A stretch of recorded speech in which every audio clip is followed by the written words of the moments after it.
in that study, Drew, we just talked about, one of the things I mentioned was the participants. So the BMI 27 to 35 being an overweight classification. And I think one of the things that a lot of these studies fail to look at is the fact that, someone who has a BMI of 27 to 35, they could be, just like we talked about before, a bodybuilder or a professional athlete who has a large amount of muscle mass.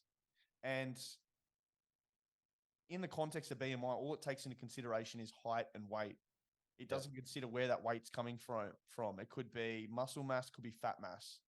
And one of the things I think we do need to really focus on with people living with diabetes is changing the weight-centric focus. I think, as we just said before we came on air today, we were talking a little bit about this topic. And if someone loses 2 kilos of body fat and they gain a couple kilos of muscle over the course of an exercise program, they're likely to lose or become disheartened, lose motivation in the fact that their body weight hasn't actually changed. But considering they gained 2 kilos of muscle, lost 2 kilos of fat, it's likely that their glycemic control is going to be improved. As we talked about, the muscles are the storage chambers for glycogen.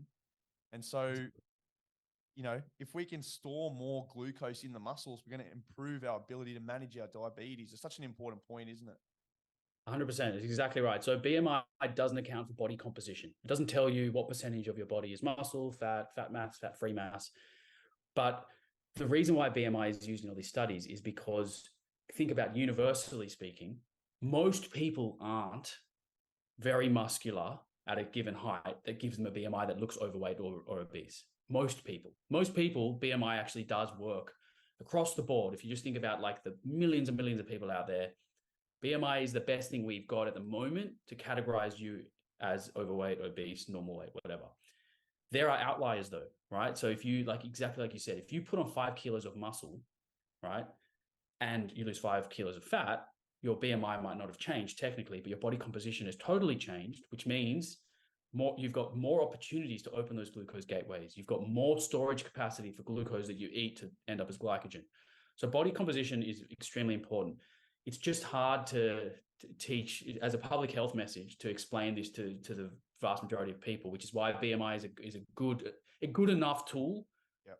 You think about the population-wide use of it, but yes, it's far more detailed. Like we need something far more detailed, and body composition is extremely important. And I actually say to people, I would prefer for you to gain weight on the scale if it's muscle.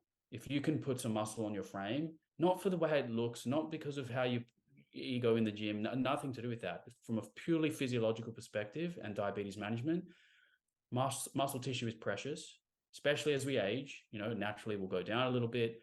It also helps to increase your bone density when you're doing resistance training. So there's so many benefits about trying to build muscle.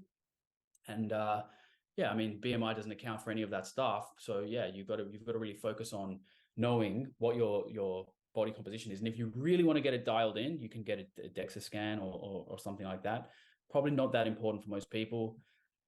Generally speaking, you're going to know if you're getting a bit bigger and stronger, and you're going to know whether it's muscle or fat. If you're doing a resistance training program over 6-8 weeks, chances are you're going to gain some muscle. So if you see that number on the scale going up and your lifts are improving, you're getting stronger in the gym, you've probably gained some muscle. Don't really worry about the scale weight all that much.